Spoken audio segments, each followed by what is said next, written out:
Hello दोस्तों, आप BT channel में आप लोगों का स्वागत है।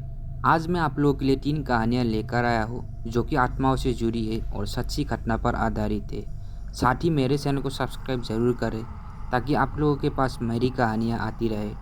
तो चलिए आज की कहानियाँ शुरू करते हैं।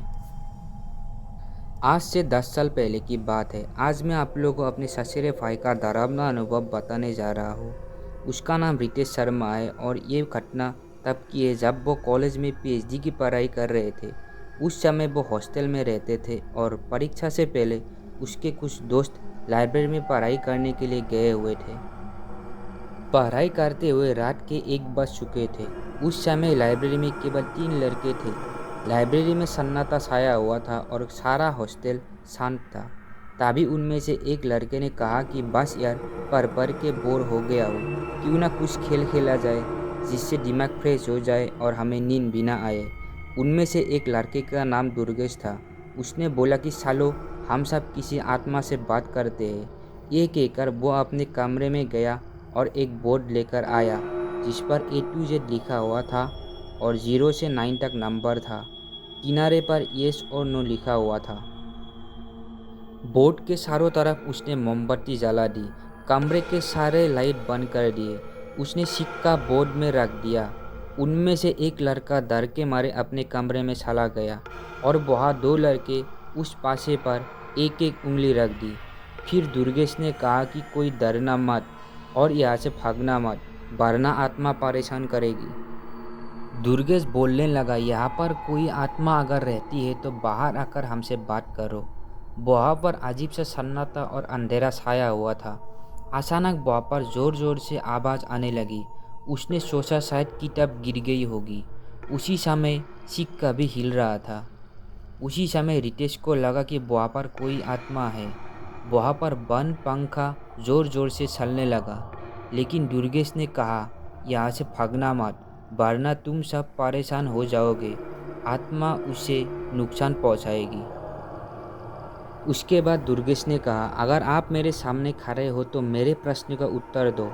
ऐसा बोला ही था कि अचानक मोमबत्ती बुझ गया और दुर्गेश डर के मारे भाग गया। लेकिन वहाँ पर रितेश फंस गया और दरवाज़ा बंद हो गया। उसको लगा कि उसे कोई पीछे की तरफ से खींच रहा है और रितेश ज़ोर ज़ोर से चिल्लाने लगा, बचाओ बचाओ। उसकी आवाज़ सुनकर हॉस्टल के सभी लड़के उठकर लाइब्रेरी की तरफ दौड़े। सब लोगों ने मिलकर दरवाज़ा को धक्का दिया और दरवाज़ा खुल गया और रितेश को बाहर निकाला। रितेश शर्मा इस घटना के बाद आज भी लाइब्रेरी में जाने से डरते हैं। आज भी वो भूत प्रेत से डरते हैं। इस कहानी से हमें यह सीख मिलती है कि आत्मा को मस्ती में कभी नहीं बुलाना चाहिए। दोस्तों, ये थी हमारी पहली कहानी। तो चलिए अब दूसरी कहानी को शुरू करते हैं। एक बार मेरी बुआ और उनके बहू दोनों पूजा बाजार गई थी। घर से बाजार काफ़ी दूर था। सामान खरीदते खरीदते समय कब निकल गया पता ही नहीं चला और घर आते आते रात हो गई।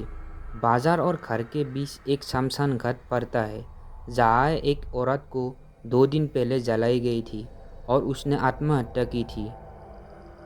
मेरी बुआ और उनके बहू दोनों बात करते करते उसी रास्ते पर आ गई। तभी वह बहू को लगा कि उसे कोई पीछे से बुला रहा है और वो मुड़कर पीछे की ओर देखी और रुक गई। इतने में एक औरत सफ़ेद साड़ी पहनकर और बाल खोलकर उसके पास आ गई और ज़ोर ज़ोर से रोने लगी, मुझे बचा लो, मुझे अपने साथ घर ले चलो। मैंने बोला कि मैं घर पर जा रही हूँ, आप भी मेरे साथ चलो। वो पीछे पीछे थोड़ी दूर आने के बाद फिर से रोने लगी। मैंने पूछा, अब क्या हुआ? उसने बोला, मैं तो आपके साथ बहुत से चली आई और मेरा बेटा बहुत सो रहा था, वो वहीं पर छूट गया। तुम मेरे साथ चलो तो मैं उसे भी साथ लेकर आऊँ। मैंने बोला, तुम तो रो रही हो तो मैं तुम्हारे साथ चलती हूँ, चलो बेटे को लेकर आओ। ऐसा बोलकर मेरी बुआ आगे निकल आई। उसने पीछे मुड़कर देखा तो मैं काफ़ी दूर थी और बात करते करते पीछे जा रही थी। तभी मेरी माँ गायत्री मंत्र पढ़ते हुए ज़ोर ज़ोर से आवाज़ देने लगी, बहू रुक जाओ, आगे खतरा है। उत्तेजित होकर बहू बोली, मैं अपने सहेली के साथ उसके बेटे को लेने जा रही हूँ। तब तो बुआ के होश उड़ गए और बुआ बोली, मेरे साथ घर चलो।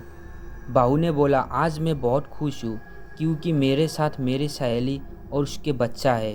बुआ ने बहू को देखा तो उसके पास कोई नहीं था। बुआ ने घर की तरफ दौड़ी और घर के सभी लोगों को बुलाकर ले आई और बहू को बोला कि बहू घर चलो। बहू की आंखें लाल लाल और जुबान पर मानो आग जल रही थी क्योंकि उसके अंदर आत्मा घुस चुकी थी। बाद में उसे पुजारी जी के पास लेकर गए। पुजारी जी ने कुछ मंत्र वगैरह पढ़ के उस आत्मा को उसके शरीर से निकाल दिया। तो दोस्तों, ये थी हमारी दूसरी कहानी। आशा करता हूँ आप सभी लोगों को पसंद आई होगी। आइए अभी तीसरी कहानी की ओर चलते हैं। अमावस्या की रात मन ज़्यादा बेचैन और चिंतित रहता है और नींद कम आती है। कमज़ोर दिल वाले लोगों के मन में आत्महत्या या हत्या करने का डर बढ़ जाता है। शान का धरती के जल से संबंध उत्पन्न होता है। अमावस्या आती है तो समुद्र में सैलाब आता है क्योंकि चंद्रमा समुद्र के जल को ऊपर की ओर खींचता है। मानव शरीर में लगभग 70% जल है। अमावस्या के दिन समुद्र का गति और लहरें बदल जाती है। विद्वानों के अनुसार इस समय चंद्रमा का प्रभाव काफ़ी तेज होता है।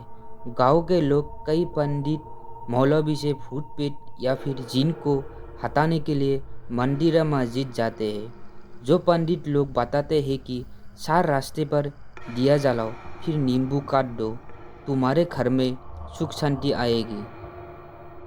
ऐसा करने से दूसरों को नुकसान पहुंचता है और जीव जानवर भी इसका शिकार हो जाते हैं। एक समय की बात है, हमारे बाबा जी गर्मियों के समय खारी दोपहर में बागिया से जा रहे थे और उन्हें कुछ लोग दिखाई दिए तो उन लोगों के पास जाकर बैठ गए और आराम करने लगे।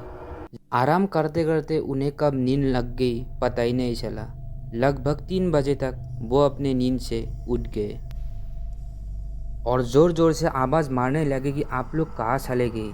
इतने में एक बुढ़िया औरत दिखाई दी और बोली कि यहाँ पे कोई दोपहर को आता ही नहीं क्योंकि ये बहुत ही घनी बगिया है और दोपहर का समय है, आपको कोई सपना आया होगा।